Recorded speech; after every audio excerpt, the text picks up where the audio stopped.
Yes.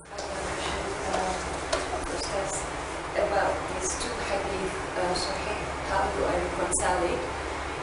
One hadith about, it is mentioned, Rasulullah mentioned, when Allah intended good for the servant, it gives you the faculty of being. And on the other hadith is, when Allah intended good to the servant, Allah gives him trial. So how do I reconcile this both? Because as you mentioned, the heart that is sincere, pure and clean, and the first day the journey is to Allah. So therefore, how do I reconcile this truth? Okay. Allah Ta'ala mentioned in the Quran, فَأَلْهَمَهَا فُجُورَهَا وَتَقْوَاهَا قَدْ أَفْلَحَ مَنْ زَكَّاهَا وَقَدْ خَابَ مَنْ دَسَّاهَا. We inspire, Allah Ta'ala says, we inspire to human being a good thing and a bad thing. And we leave to the human being to make an opt or to select his way, in a good way or in a bad way. And if he chose a good way, means he cleans his heart. Means he wants to cleanse his heart. And if he chose or she chose a bad way, means he contaminates his or her heart. So the purification and the contamination lies on how we choose. Even after we choosing, the strength that we have is also from Allah subhanahu wa ta'ala. So it's an intelligent design how Allah subhanahu wa ta'ala systemized this universe. But there's very magnificence of Allah's doing. But we have to always ponder why Allah subhanahu wa ta'ala make this. And Allah subhanahu wa ta'ala give us problem, Allah give us trial. Because Allah teaches something. Because we are in examination hall.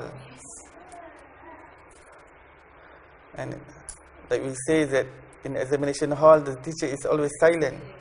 Yeah. So the silence is teaching you something in your life. Problems and difficulties come because we see in the galaxies of the prophets, some of them become a king, and some of them become a rich person, and some of them, amongst the prophets, become a poor person. Because that teaches us something that the true triumphs in the eyes of Allah subhanahu wa ta'ala is not lies on physical things. It's something that you have in your belief, what contains in your heart with Allah subhanahu wa ta'ala, that define what is the true happiness or true well-being in the eyes of Allah subhanahu wa ta'ala. Because, for example, now we learn a knowledge from this class. But overall, after all this, something that we practice, something that we take up something and we want to practice. And after practicing, the information that we get, that some kind of knowledge, divine knowledge, Allah subhanahu wa ta'ala will inspire, or Allah subhanahu wa ta'ala will put in our spiritual, our spirit or our soul, in our comprehension. That's called knowledge. The true knowledge is something that Allah subhanahu wa ta'ala teach you. Now we are sharing something after you practicing, after you understand, after you really become what you learn, that Allah subhanahu wa ta'ala will teach you such a knowledge that you don't study it in class, in cognitive way. Because a divine knowledge is something in cognitive that Allah subhanahu wa ta'ala will grant you, will bestow upon you into your heart. Okay?